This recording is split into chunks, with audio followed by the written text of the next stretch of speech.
Um, so I'm going to encourage you guys to follow along. You'll be logging into your Canvas accounts as well and practicing either in the courses that were pushed out to you with your current rosters, or your sandbox courses that you have if you took Growing with Canvas. But multiple ways to help. And then we'll be on the Google Meet to answer your questions. I will, like I said, if I don't immediately answer something that is asked in the chat, you can just shout out.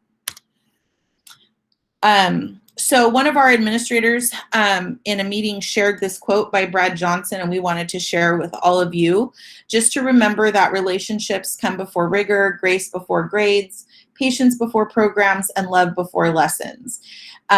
Reminding all of us that it's the relationships and that connection with students that has to exist before we can develop those academic skills that will work so hard throughout the year to share with kids and to practice with kids. But again, you know, day one, think about if we were live instruction, what would your first couple days like? What would you devote your time to? So remember that even though it's digital and we feel it's kind of weird and awkward, we need to still think about those things and value those things probably more than ever. Okay. So now it is login time. So to log into Canvas, you go to sanger.instructure.com, or you can go to sangerlearns.com.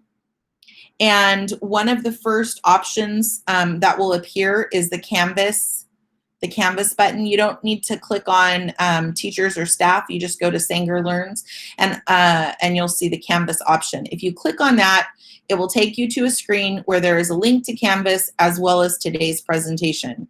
I prefer to just open a new browser window, and it's sanger.instructure.com. Your username is first_last, and your password should be whatever you use to sign into your laptop or PowerSchool. Okay.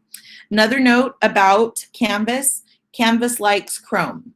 So if you are using Safari, it will work, but not all of the features within Canvas will work. So at some point, you're going to want to train your brain to log in with Chrome. That one took me a while because I am a Safari girl. So I'm going to give you guys a minute to go ahead and make sure you are logged in.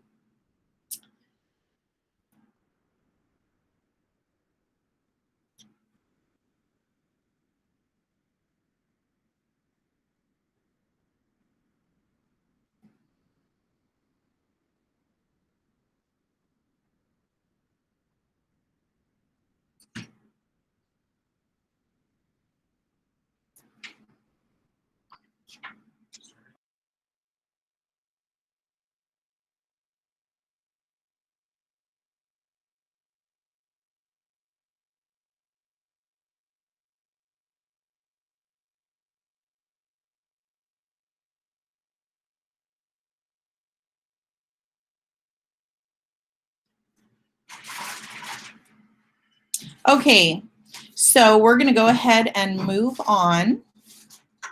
If you have login problems, let us know and we will help you.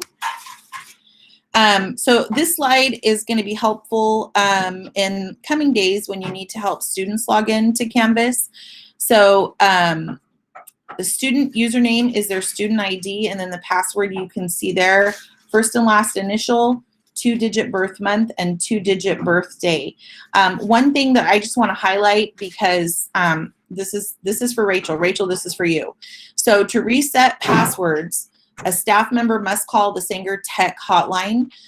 We, the DIS team, and Rachel specifically, we can't reset your passwords. It's all connected in this funky way that we have nothing to do with. It has to do with HR and all kinds of stuff. So, so we have no ability to do that. But if you contact the Sanger Tech hotline, they will be able to help you with that.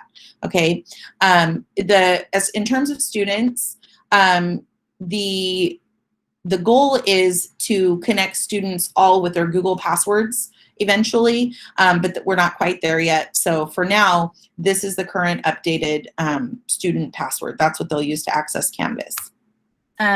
really quickly, I just want to interrupt that that's actually an error. It should be first, last, 2-digit birth month and 2-digit birth year. So if it's like, a kid is born June of 2009, it would be 0609, so no day.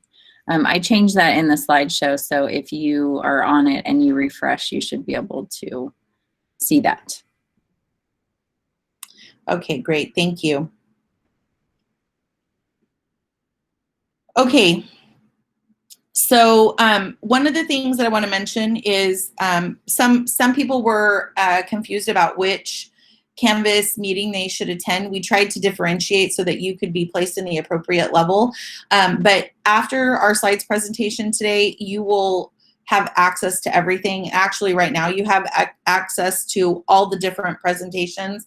We'll also share a link that will enroll you in a Canvas course in which you can access all of the materials that we've shared today. So cheat sheets and tutorial videos and screencasts, all of that stuff is going to be housed in that Canvas course. So if you want to explore some of the resources in 101, if we get going today and you're like, oh wait, this is over my head, then you will be able to go back and look at those videos in 101.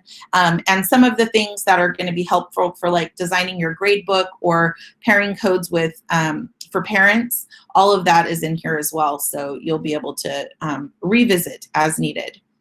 Okay, so we're going to go ahead and jump to Canvas 101. I'm sorry, 201. And these are the topics we're going to be covering today. So we'll go over some best practices and talk about customizing your course and some troubleshooting tips. And then, as I said, the bulk of the time is going to be spent in that middle column. So looking at embedding documents in the rich content editor, using external tools, talking about PDFs. There are lots of questions about PDFs. And then the gradebook, SpeedGrader, and a brief little thing on quizzes. Okay, so I will try to leave time for us to practice with each, but please understand that an hour and a half is not enough time to cover all of this. So I understand that you might feel like, oh, we're going too fast, but that's why we've included the screencasts and tutorials and whatnot. So if something I say is not clear, please shout out, Rhonda, I don't get it. That's too fast, and we can absolutely do it again. But we're gonna try and cover a lot of tools. Okay. All right. So our theme is Camp Canvas. So you're gonna see a lot of campfires and tents as we go through here. So first, some best practices. Rachel, I don't know if you want to comment on the best practices. I'm happy to do that. You want to listen, and then if I miss something, you can add? I can go over them. It's fine. Give me 1 second. Okay, so these are basically just some things that I regularly get comments and feedback and questions on. And it's also just things to consider. So your navigation menu, I don't know, Rhonda, if you want to switch over to a Canvas screen, but your course navigation menu, there's also a little screenshot right there. I highly, highly recommend that you limit the number of items that are in that navigation menu. It really should just be home, modules, and announcements, possibly with like 4th and up. You could have the grades tab, but really it's kind of like in your classroom when you have like anchor charts. If you started the beginning of the year with all 500 of them, it would be overwhelming and crazy for your students. It's kind of the same thing in Canvas. If you want to add something to that navigation menu, you want to make sure that you show your students what that resource is and how to use it. Otherwise, keep it out. And the lower you go in grade level, the fewer number of items that should be there. So really, home, announcements, modules, and possibly grades should be the max number of things that you start a year with. There's a ton of add-ons like ListenWise and Studio and McGraw-Hill if you teach 6th grade. There'll be other ones too that you can add in there like Flipgrid and Gale resources. Those are awesome and you can totally add them in there. But like I said, I would recommend only adding it once your students know how to use it appropriately. Font sizes, this is something that a lot of younger teachers might consider on your pages and your assignments that are student facing, that students are going to see. Just use a larger font size. That's going to help with readability. It could also help with visually impaired. Keeping it simple. I know that this is hard because there's all sorts of, especially if you're a creative person, if you have a ton of bright colors and 100 of them on one page, that really can be difficult for some of our students who are like RSP, 504, spectrum disorder, dyslexic students. So keep in mind that simple is good. You don't have to have some fancy, bells and whistles on your pages and dancing emojis and, GIFs and things like that. It's okay if you do, but just keep in mind that you want to design your courses to meet the needs of some of our kids that are kind of like on the ends of the curve. So there's a couple clickable resources that are actually right there in your slideshow. One is best practices for students with dyslexia. Another one is best practices for with that are on the spectrum. So like most of us, that would be ADD type disorders. And then also for students who need screen readers. So those are just some good things to like keep in mind as you're designing. And then another option is to add audio, and I'm not going to go into the full tutorial on it right now, but Rhonda, if you could switch to Canvas really quickly.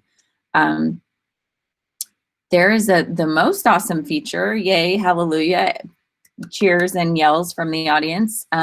Studio has officially been integrated into Canvas, and you can find that on your blue navigation, global navigation bar on the very far left. It looks like a little TV.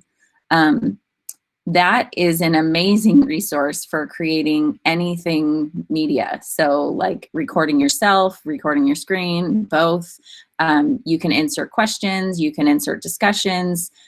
Students can actually see the feeds of discussions. They can't go on if you don't permit them to. You can make a quiz out of it. Like, it's the coolest tool. But like, you can use that tool to add audio to your assignments. You're going to have EL students. You're going to have students with learning disabilities. You're going to have students who are below grade level. So instead of just always having text for instructions, especially if you're working with younger students, utilize that media option and insert audio recordings of directions and instructions and lectures and things like that. All right, next slide would be update your iPads. I can't, like, write this down, highlight it, fireworks, like put it on your virtual whiteboard. Day one, have your students update their iPad, because I guarantee they have not done it over the summer, and I guarantee that they will have glitches with Canvas if they don't do it. Then have them delete their Canvas student app and reinstall it from the student app portal. So in the student app portal, they will be able to find the Canvas app, and they will be able to find the parent Canvas app, the student and parent Canvas apps. So if for some reason the parent is wanting to see it from their student's iPad, they can access it. From the teacher app portal, you can find the student, the teacher, and the parent app in the event that you wanted to see what a student is seeing through the app or what a parent is seeing. But definitely update the app, update the iPad. That will solve like 1,000 problems. I guarantee it. Adding visuals. This is just a great trick, honestly, for if you're like third and below. Pay a ton of attention to what I'm saying. Use the control command spacebar to add like emojis or little icons to assignments. So, and you can do it for older students too. So for example, if you are giving an assignment to a student, anytime you have an assignment where they have to turn something into you, add a pencil icon so they know this is something that I'm actually going to have to turn in. Or if you're having them do like a listening activity where they're going to have to listen to something, use the little like headphone icon and put that in front of the activity so they know they're going to be listening to something. Or if it's a video assignment, add the little eyeballs, and have them so that your student, it can help make it more clear for your students. This is what my activity is doing. If you're linking, if you're teaching like Kinder First, or you're an avid Seesaw user, use the little infinity sign in front of any assignment that links them out to Seesaw so that they know this is a Seesaw activity. It's going to take me there. I'm going to submit it there. If you have, and use it consistently throughout your course, it will really help with making patterns of assignments and turning things in a lot more clear for students. Another option, and this might seem silly, but even with higher grade level students, add some kind of visual cue at the end of a set of assignments for a day. So let's just say you have a module, you know, you have a Monday, you have a weekly module and you have 3 assignments for a Monday. So you have assignment 1 and then